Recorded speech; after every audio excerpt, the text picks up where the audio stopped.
तो आगे का हम लोग कंटिन्यू करते हैं। ठीक है, तो आज का जो टॉपिक है हम लोग का ऑडियो विजुअल एड्स। ठीक है, ऑडियो विजुअल एड्स मतलब ऑडियो, नाम भी है ऑडियो, जिसमें ऑडियो भी रहेगा और विजुअल भी, मतलब सुनाई भी देगा और विजुअल देखोगे भी, है ना। तो इसको हम लोग मल्टी सेंसरी मटेरियल क्यों बोल रहे हैं, क्योंकि बहुत सारा सेंसर ऑर्गन हम लोग को काम कर रहा है। सुनाई के लिए कान यूज़ कर रहा है, आँख देखने के लिए आँख यूज़ कर रहा है। ठीक है, मल्टी सेंसरी मटेरियल बोल सकते हैं इस पर। इंस्ट्रक्शनल, ठीक है, इसमें इंस्ट्रक्शन दे रहा है इसलिए इंस्ट्रक्शनल मटेरियल। और परसेप्शन लर्निंग, ठीक है, सबका अलग अलग परसेप्शन होता है, तो परसेप्शन वाइज चेंज होता है। ठीक है, परसेप्शन लर्निंग भी बोलते हैं।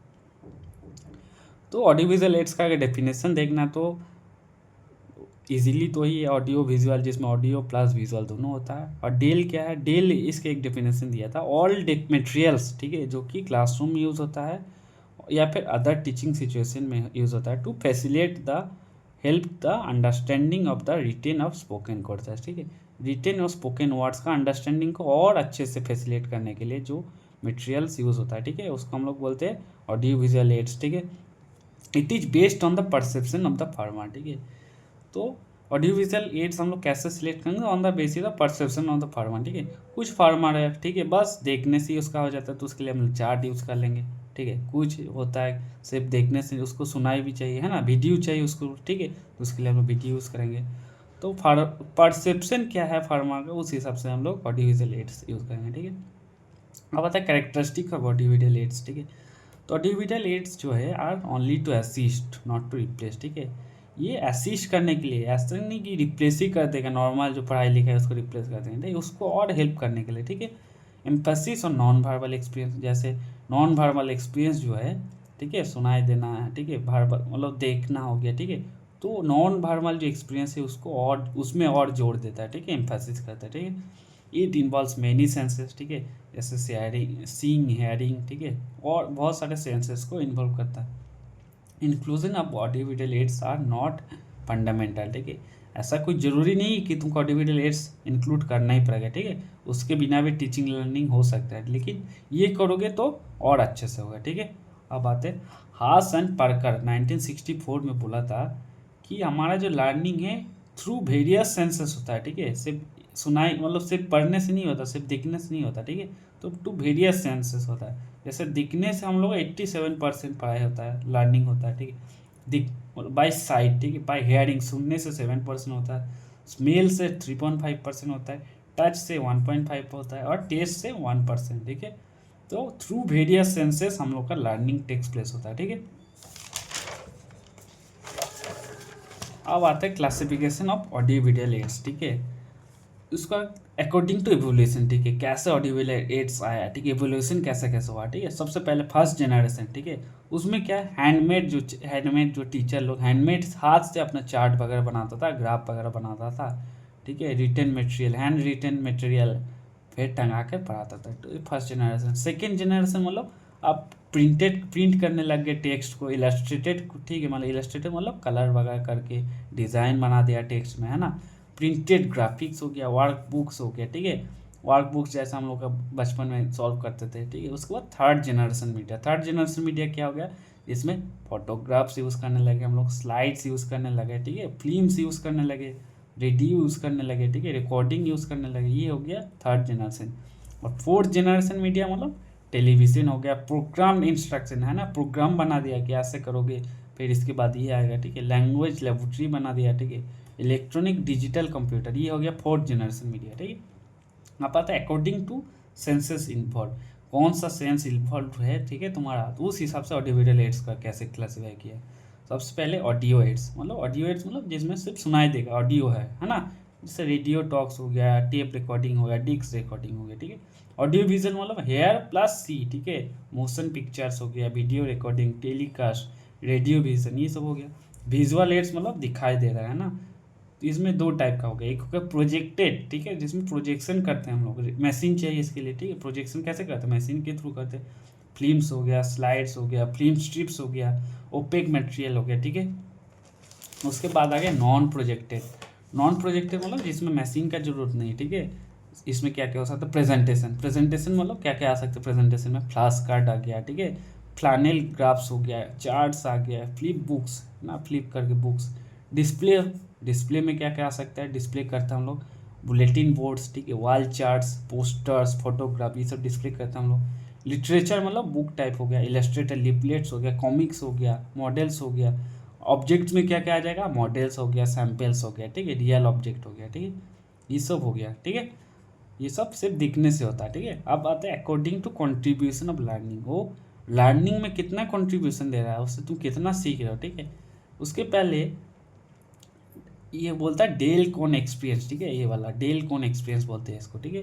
तो उसके पहले देखते हैं लर्नर कितना 10% सिर्फ दिखने से रिमेंबर होता है, ठीक है। 20% सुनेगा तो याद हो जाएगा, 30% सी दिखने से होता है, ठीक है। 10% पढ़ने से, 20% सुनने से, 30% दिखने से, 50% अगर देखेगा प्लस सुनेगा 50%, 70% मतलब बोलेगा तो 70% लर्न हो जाएगा, है ना। और सेइंग एंड डूइंग, बोलता है एवं करता है तो 90% हो गया, ठीक है। अब हम लोग का कंट्रीब्यूशन ऑफ लर्निंग का देखते हैं, ठीक है। अगर सिर्फ वर्बल सिंबल्स यूज़ कर रहा है, ठीक है, सिर्फ वर्बल बोल कर लैंग्वेज बोल रहा है तो उससे तुम उतना याद नहीं रहोगे। उसके बाद उससे तुम अगर विजुअल सिंबल दिखा रहा है, सिंबल पढ़ा रहा है ना, पीपीटी मतलब नोट्स है दिखा रहा है, तो उससे तुम और थोड़ा अच्छे से करोगे। उसके बाद ऑडियो एंड पिक्चर्स यूज़ करेगा तो तुमको और क्लैरिटी आएगा, है ना। मोशन पिक्चर्स मतलब चलते हुए मोशन पिक्चर्स, है ना, तो उसमें और अच्छे से सीखोगे। टेलीविज़न में और अच्छे से सीखेगा। उसके बाद एग्जिबिट्स, एग्जिबिट मतलब एग्जीबिशन में जाकर तुम रियल लाइफ में देख रहे हो तो तुम्हारा दिमाग और खुलेगा, और अच्छे से सीखोगे। फील्ड ट्रिप्स में, फील्ड में गए तो देखा फील्ड ट्रिप्स में और अच्छे से सीखोगे। डेमोन्स्ट्रेशन में और अच्छे से सीखोगे। ड्रामाटाइज्ड एक्सपीरियंस मतलब थ्रू एक्टिंग रोल प्ले अगर किसी को सिखाया जाएगा तो वो और अच्छे से याद करेगा, ठीक है। कॉन्ट्राइव्ड एक्सपीरियंस मतलब artificial but similar to model, मतलब एक फार्म का मॉडल बना दिया, ठीक है। कॉन्ट्राइव्ड फार्म का कॉन्ट्राइव्ड, तो कॉन्ट्राइव्ड एक्सपीरियंस में और अच्छे से सीखता है। और डायरेक्ट पर्पसफुल एक्सपीरियंस मतलब डायरेक्ट फार्म में जाकर तुम ग्रो सीख रहे हो तो उसमें और अच्छे से सीखोगे, ठीक है। तो वर्बल और विजुअल सिम्बल्स क्या हो गया, एब्स्ट्रैक्ट, ठीक है। उसके बाद आइकॉनिक हो गया, audio pictures, motion pictures, television, और आइकॉनिक हो गया, exhibit, field trips, demonstration, dramatised experience, ये सब हो गया इनएक्टिव, ठीक है। अब आते हैं advantage of audio visual aids, ठीक है। इसका क्या एडवांटेज है, इससे क्या रिड्यूस वर्बलिज्म, सिर्फ तुमको बोलना नहीं पड़ेगा, ठीक है, ज़्यादा बोलना नहीं पड़ेगा, तुम दिखा दोगे फोटो, ठीक है, उस फोटो देख के समझ जाएगा आसानी से, ठीक है। इससे क्या मेक लर्निंग परमानेंट, दोस्त तुम सीखोगे ना वो हमेशा याद होगा, भूलोगे नहीं, परमानेंटली लर्निंग करोगे। स्टिमुलेट सेल्फ एक्टिविटी, इससे क्या होता है तुम खुद से करने का मन करेगा, है ना, सेल्फ खुद से करोगे, है ना। उसके बाद मतलब कुछ चीज़ देखा उससे तुम खुद से करने ट्राई करोगे। सप्लाई एक concrete basis of conceptual thinking, ठीक है, इससे तुम कॉन्सेप्चुअल थिंकिंग कॉन्सेप्ट पूरा क्लियर हो जाएगा, ठीक है, और थिंकिंग एबिलिटी और अच्छा होगा, ठीक है। अब कॉल फैलेसी, ठीक है, इसका मतलब clear only in known. Edgar Dale बोला था कि कोई भी चीज़ अगर क्लियर है तभी तुम जानोगे, ठीक है। अगर तुम्हारा जान पहचान है, अगर तुम देखे हो चीज़ को, जान पहचान है, तभी तुम्हारा क्लियर होगा, ठीक है। अब आता है ग्राफिकल एड्स। ग्राफिकल एड्स मतलब इसमें ग्राफिकल एड्स में हम लोग ड्राइंग हो गया, वर्ड्स हो गया और पिक्चर्स, ये 3 यूज़ करते हैं, ठीक है। ग्राफिक्स क्या क्या यूज़ करते हैं, फोटो, पिक्चर्स, ड्राइंग और वर्ड्स, ठीक है। ड्राइंग में क्या क्या आ सकते हैं, ग्राफ्स बना दिया, ठीक है, इलास्ट्रेशन बना दिया, वर्ड्स हो गया, नंबर्स हो गया, टाइटल, एक्सप्लेनेशन, ठीक है। पिक्चर्स में क्या आ सकता है, स्केच बनाया किसी का, सिंबल है, फोटोग्राफ्स हो गया, ठीक है। एक अच्छा ग्राफिक एड्स, ठीक है, गुड ग्राफिक एड्स तुम किसको बोल सकते हो, अगर एक ग्राफिक एड में सिर्फ एक ग्राफिक एड में एक ही आइडिया थीम है, ठीक है, एक ही थीम है, only one idea in graphic aid, एक ग्राफिक एड में एक ही आइडिया है तो वो अच्छा है, ठीक है। उसमें उसका लेआउट बहुत बेसिक होना चाहिए, ठीक है, और अरेंजमेंट ऑफ द एलिमेंट, उसका लेआउट अच्छे से होना चाहिए, एक बेसिक होना चाहिए, और जो एलिमेंट है उसका अरेंजमेंट सही से होना चाहिए, ठीक है। 2 मेन क्वालिटीज़, एक अच्छा ग्राफिक एड्स का 2 मेन क्वालिटीज़ होता है, ठीक है। एक हो गया बैलेंस, ठीक है, उसमें बैलेंस, सारे चीज़ का बैलेंस होना चाहिए, और एक अट्रैक्टिवनेस, ठीक है, अट्रैक्टिव होना चाहिए, ठीक है। अब place the main idea near optical centre, ठीक है, रदर देन फिजिकल और एक्चुअल सेंटर। जो मेन जो आइडिया है, ठीक है, मेन आइडिया, ठीक है, उसको ऑप्टिकल सेंटर में रखना। ऑप्टिकल सेंटर क्या है, वेयर हमारा आँख का जो वेयर आइस नेचुरली फोकस, हमारा आँख जहाँ फोकस करते हैं वो मिडिल में नहीं होता, मिडिल के थोड़ा सा और ऊपर होता है, ठीक है, ऑप्टिकल। तो मेन जो आइडिया है उसको ऑप्टिकल सेंटर में रखना, ठीक है। जो लेआउट है वो बेसिक होना चाहिए, ठीक है, अरेंजमेंट सही से होना चाहिए, और मेन क्वालिटी क्या होना चाहिए, बैलेंस होना चाहिए और अट्रैक्टिवनेस होना चाहिए, ठीक है। अब डिस्टेंस फॉर द जो तुम मान लो ग्राफिकल जो एड्स है, ठीक है, मान लो पोस्टर यूज़ कर रहे हैं, तो उसका मिनिमम मिनिमम लेटर हाइट कितना होना चाहिए, ठीक है। जो लास्ट मतलब जो लास्ट में बैठा है, ठीक है, अगर 100 फीट दूर बैठा है तो उसका जो लेटर हम लोग यूज़ करेंगे तो उसका हाइट कितना होना चाहिए, उसका कितना बड़ा होना चाहिए, 3.5 इंचेस, ठीक है। उसके बाद 80 फीट दूर बैठा है तो 2.7, 60 फीट दूर बैठा है तो 2.1, ठीक है। इसमें 5 कम गया, इसमें कितना कमा, 8 कमा, है ना। उसके बाद अगर 40 फीट दूर है तो 1.4 होना चाहिए, ठीक है, इसमें 7 कमा, ठीक है। उसके बाद अगर 20 फीट दूर है तो 0.7, है ना, 0.7, और 10 फीट दूर है तो 0.5 होना चाहिए। अब आता है फ्लैश कार्ड, ठीक है। फ्लैश कार्ड क्या है, set of paper cards, paper card का एक सेट है जो कि फ्लैश करते हैं हम लोग 1 बाय 1, एक बाय एक हम लोग दिखाएंगे, और इन्हें लॉजिकल लॉजिकली सीक्वेंस में दिखाएंगे एक बाय एक, ठीक है। To bring an idea like a deck of cards, ठीक है, ताश की पत्ता के जैसे कोई आइडिया को हम लोग दिखाना है, हम लोग को कोई आइडिया को प्रेजेंट करना है, ठीक है। तो उसके लिए हम सेट ऑफ पेपर कार्ड्स लिखा है जिसको फ्लैश करेंगे 1 बाय 1, ठीक है। 30 से 50 पीपल को दिखाना तो 15 इंटू 20 इंच करना है, और 10 से 25 लोगों को दिखाना है तो 10 इंटू 12 इंच करना है, ठीक है। अब फ्लैश कार्ड का मतलब कैरेक्टरिस्टिक कैसा होना चाहिए, सीक्वेंस सही से होना चाहिए, ठीक है, प्रॉपर सीक्वेंस होना चाहिए, और सस्पेंस होना चाहिए कि इसके बाद क्या आएगा, है ना, और स्टोरी टेलिंग होना चाहिए, अच्छा, ठीक है। अब आता है फ्लैनेल ग्राफ्स। फ्लैनेल ग्राफ्स क्या है, जो हम लोग एक होता है ना डार्क ग्रीन कलर का, ब्लू कलर का कपड़ा वाला होता है, जिसमें हम लोग ऐसे फोटो लगाकर ऐसे पिन से हम लोग चिपक देते हैं ना, पिन से लगाते हैं, ये हो गया फ्लैनेल ग्राफ्स, ठीक है। जिसमें एनी विजुअल और set of visual produced on failed paper on the back of हुई सैंड पेपर इज अफिक्स्ड, सैंड पीछे सैंड पेपर रहता है और उससे ग्रुप में व्यूइंग करता है, ठीक है। इसको खाद्य ग्राफ भी बोलते हैं, ठीक है। और कॉमनली यूज कलर क्या क्या होता है, डार्क ग्रीन और ब्लू, ठीक है। अब आता है फ्लिप चार्ट। फ्लिप चार्ट मतलब कैलेंडर के जैसा होता है अरेंज, ठीक है, पहले एक पत्ता उसके बाद सेकंड पत्ता, सब कैलेंडर के जैसा होता है फ्लिप चार्ट। चार्ट क्या होता है, चार्ट मतलब विजुअलाइजिंग लॉजिक रिलेशनशिप, मतलब डिफरेंट फैक्ट के बीच में रिलेशन, क्या रिलेशन है, ठीक है, मतलब बहुत सारे फैक्ट है, वो दोनों फैक्ट के बीच में क्या रिलेशन है उसको हम लोग विजुअलाइज करने के लिए चार्ट यूज़ करते हैं, ठीक है। दो इसको हम लोग कौन सा ग्राफिक और पिक्टोरियल मीडिया के कॉम्बिनेशन यूज़ करते हैं, ठीक है। किस टाइप के चार्ट हो सकते हैं, ट्री चार्ट होता है, मतलब हायरकी दिखाना है हम लोग को, ठीक है, ये सबसे बड़ा है उसके नीचे ये है ना, इस टाइप का ट्री चार्ट होता है। फ्लो चार्ट मतलब सबसे पहले क्या करना, स्टेप्स दिखाता है हम लोग, कौन सा स्टेप्स के इसके बाद क्या किया। आउटलाइन चार्ट मतलब मेन जो पॉइंट है, एक आउटलाइन, जनरल आउटलाइन, ये मेन पॉइंट है। ट्यूबुलर चार्ट मतलब ट्यूबुलर फॉर्म में हम लोग दोनों का कंपैरिजन करते हैं। तो टाइटल चार्ट में टाइटल जो है वो 2.5 इंच का होना चाहिए, सब टाइटल 1.5 to 2 इंच होना चाहिए, और जो बॉडी है 1 से 2 इंच होना चाहिए, ठीक है। अब आता है ग्राफ्स। ग्राफ्स क्या है, जो न्यूमेरिकल डेटा है, ठीक है, उसको अगर विजुअल रिप्रेजेंटेशन दिखाना है तो ग्राफ्स यूज़ करते हैं, ठीक है। तो ग्राफ्स भी बहुत टाइप का होता है, एक लाइन ग्राफ होता है, ठीक है। लाइन ग्राफ क्या है, मोस्ट एक्यूरेट, इसमें ट्रेंड्स या फिर रिलेशनशिप दिखाते हैं हम लोग, ठीक है, इस टाइप का होता है, कौन सा कैसे ट्रेंड है, क्रॉप प्रोडक्शन कितना टाइम के साथ क्रॉप प्रोडक्शन कैसे चेंज हुआ, ठीक है। एक होगा बार ग्राफ, उसमें हम लोग कंपेरिजन दिखाते हैं ना। एक होगा पाई ग्राफ, इसमें क्या है, present the components of whole, पूरा होल कंपोनेंट्स में उसका कितना कंपोनेंट है, बार ग्राफ इस टाइप का होता है। और पिक्टोरियल ग्राफ, इसमें हम लोग मान लो एप्पल दिखाना है, एप्पल का ग्रोथ, तो एप्पल का फोटो लगा देते हैं इसमें, है ना, तो एप्पल 3 हो गया, अनार 3 हो गया, ठीक है। इसमें पिक्टोरियल मतलब फोटो यूज़ करते हैं। ये कौन दिया था, ऑटो न्यूरा। पिक्टोरियल ग्राफ कौन दिया था, ऑटो न्यूरा, ठीक है। पोस्टर सबसे पहले 1867 में पेरिस में जूल्स चैरेट दिया था, ठीक है। तो पोस्टर क्या होता है, big visual message to attract attention, big बड़ा सा एक मैसेज हम लोग देना है और अटेंशन ग्राफ करने के लिए, वो हो गया पोस्टर, ठीक है। स्पेसिमेन मतलब सैंपल साइज होता है जो कि पूरा चीज़ को, होल को रिप्रेजेंट करता है, ठीक है, सैंपल। मॉडल क्या हो गया, miniature version of A objective, ठीक है, miniature replica of an object.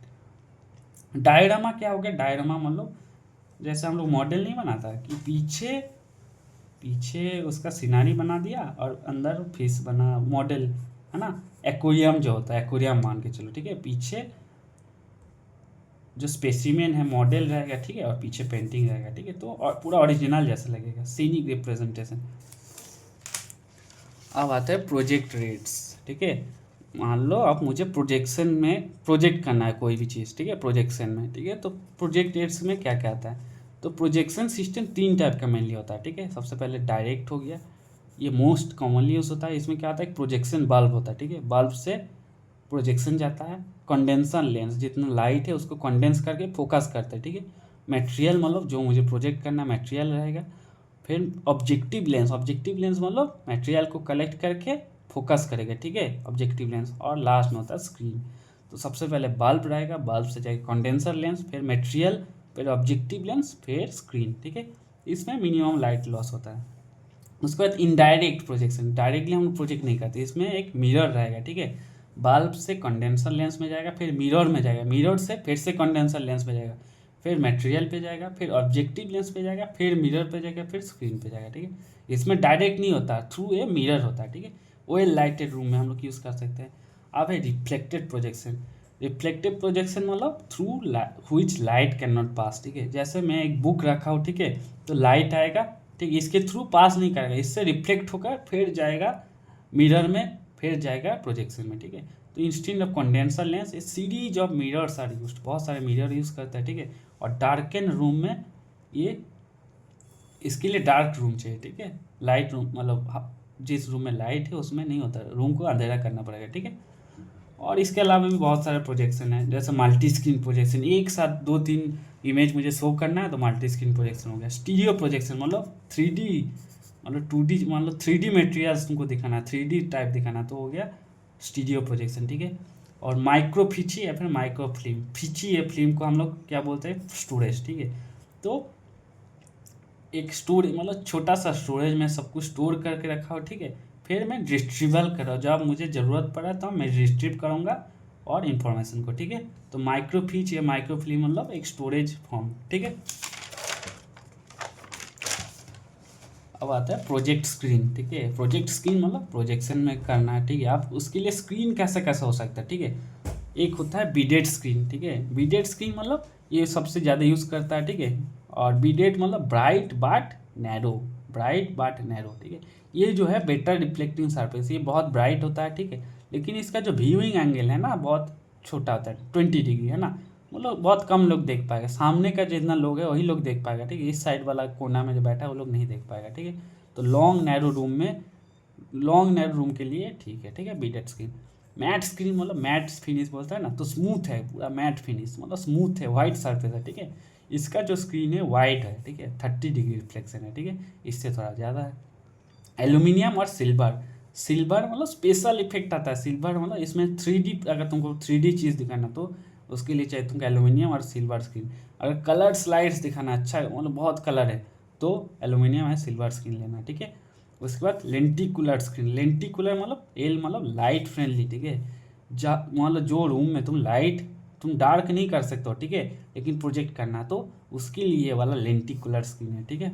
इसका जो है 50 डिग्री होता है एंगल, ठीक है। अब है ट्रांसलूसेंट स्क्रीन, ठीक है। ट्रांसलूसेंट स्क्रीन मतलब जिसके थ्रू लाइट पास कर सकता है, ठीक है। ये हो गया एक सेमी ट्रांसपेरेंट प्रोजेक्ट, ठीक है, इसके अंदर से लाइट पास कर सकता है, ठीक है। स्क्रीन साइज का फॉर्मूला क्या है, 2:6 फार्मूला, मतलब जितना जो स्क्रीन है उसका विड्थ जितना होगा उसका इंटू 2 करेंगे तो वो होगा मिनिमम व्यू डिस्टेंस। तुम उतना पास तुम बैठोगे तो तुम दिखाई देगा, ठीक है। और मैक्सिमम व्यू डिस्टेंस मतलब 6 इंटू स्क्रीन विड्थ, ठीक है। ये हो गया मैक्सिमम व्यूइंग डिस्टेंस, ठीक है।